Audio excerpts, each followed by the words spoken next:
Holy smokus, it ain't no jokus. A secret deal was cut between the SEC and Binance during the wee hours of the night. What does this mean for the cryptocurrency market, and how will this affect the prices of Shiba Inu, Bitcoin, and the rest? Also, what does former CEO of BitMEX think about the cryptocurrency market and something that could send crypto to the moon? And also the beautiful side of crypto, where someone is in trouble and the crypto community is helping them out.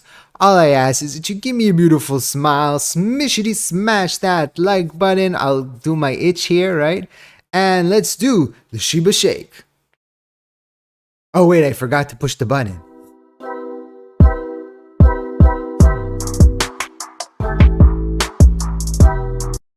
So that's a little bit Saturday morning jokes for you. Currently, the price of Shiba Inu is at 0.50691, up 1.17%.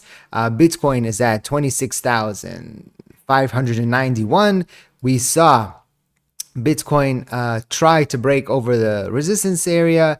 Then, with a massive candle, it blew by the resistance. Look at this big candle. Boom, right? How much percentage is this candle? Just interesting. Only 1.16. I thought it was more, 1.61.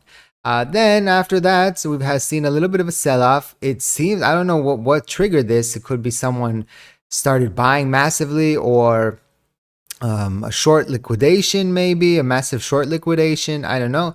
But we saw the price jump over the resistance level, and it brought the rest of the cryptocurrency market with it. You can see Ethereum, same. It's very interesting. Like, everything triggers the same moment, right? It's the algos get triggered and everything starts buying massively, massive volume, all at once. This just shows you sometimes, especially if you're trying to be a day trader or swing trader, that these little algos, right? Little algos, I call them, but they're massive algos that control billions and trillions of dollars.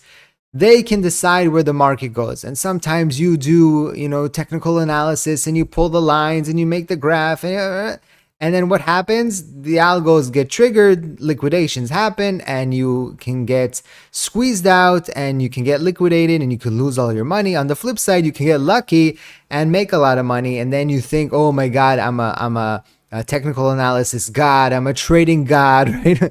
And then you move to your next trades and you're a lot more reckless, right? Because you got lucky, and then you lose all the money that you gained. So just remember that. Always have a plan in place, especially if you're day trading or swing trading, and because that's the most important. Long term, right? You have maybe the time frame to react. Short term, not really. So the whole market is up 3.5% in the last 24 hours, 1.1 trillion.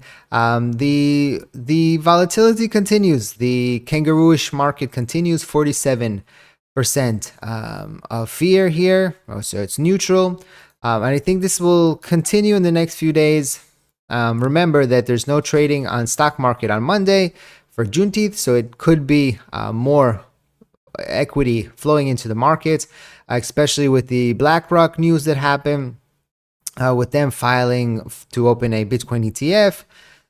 So we'll see how that changes the outlook, kind of the cryptocurrency market. That kind of was a stamp of, I don't know, maybe some people saw that as a stamp, a confirmation of that the old money believes in crypto as well. So very interesting. Now, during the night, the SEC, Binance, and Binance US have announced a proposed agreement to ensure that US customer funds can only be accessed by the US-based crypto trading firm. The agreement needs judicial sign-off. And then it says here that they announced that only the Binance US employees could access customers' funds and move customer funds keys back onshore. So this is interesting. This gives Binance a little bit more leeway, right? This is your positive development for the crypto industry. The proposed agreement between SEC and Binance US is a step towards enhancing the security and protection of the US customer funds. Looking forward to see this agreement finalized and approved by the court, right? And then someone else said, run and withdraw your funds from Binance ASAP. that is when the parties audit the accounts and realize the customer assets aren't 100% in reserves. The Department of Justice is free to bring charges without risking evidence tampering, right? Because they don't want to be able. So there's all, you go to the comments sometimes and you see some people think this way, some people think that way. It will be interesting to see. So we're saying here, U.S. customer funds can only be accessed by the U.S.-based crypto trading platform. That's mean the SEC can't access these funds. Interesting scenario. Even either or, right? I don't want you guys to be caught with your pants down. Right?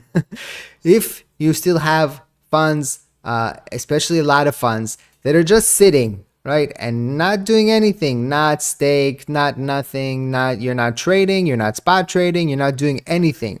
There's no reason for your assets to be on the exchanges, not Binance in particular, all exchanges altogether.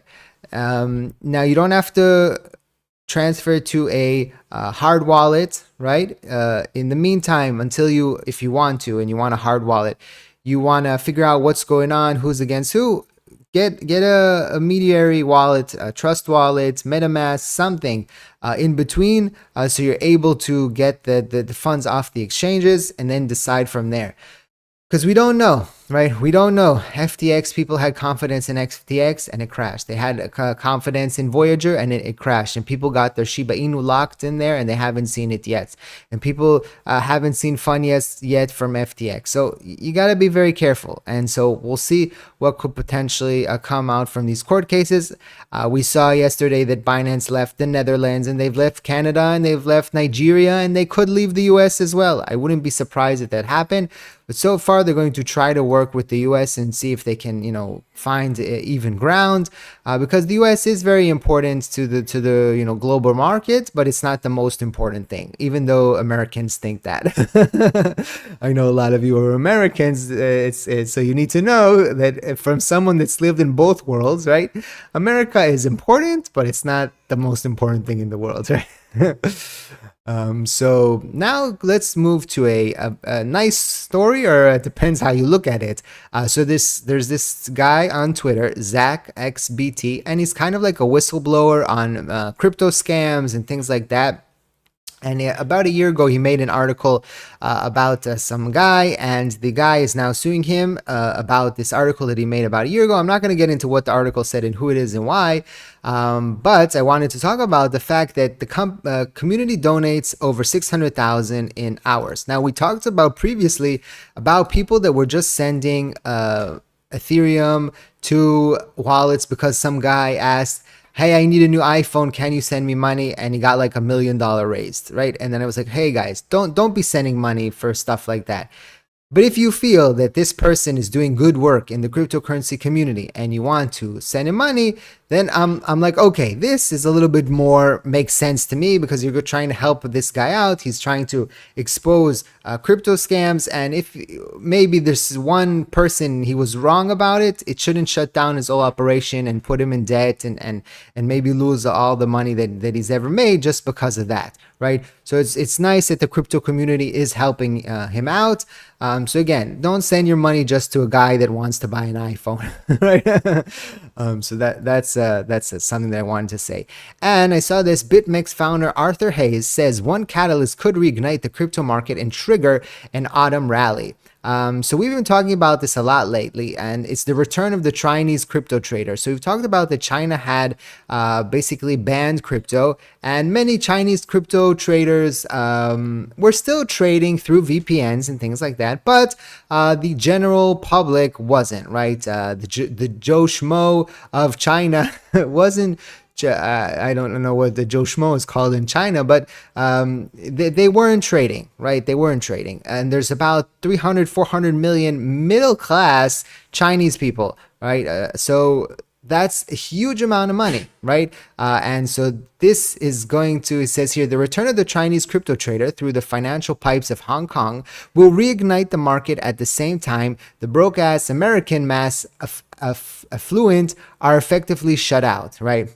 Hayes said, that the weakening of the world's second largest economy will result in monetary policy easing, and some of the resources will flow into the crypto market. The less the Chinese economy grows, the more credit will be issued. Then the currency will weaken, capital will be allowed to flee into appropriate vehicles, and finally, the crypto capital market will be provided with the spark to hopefully start the autumn rally.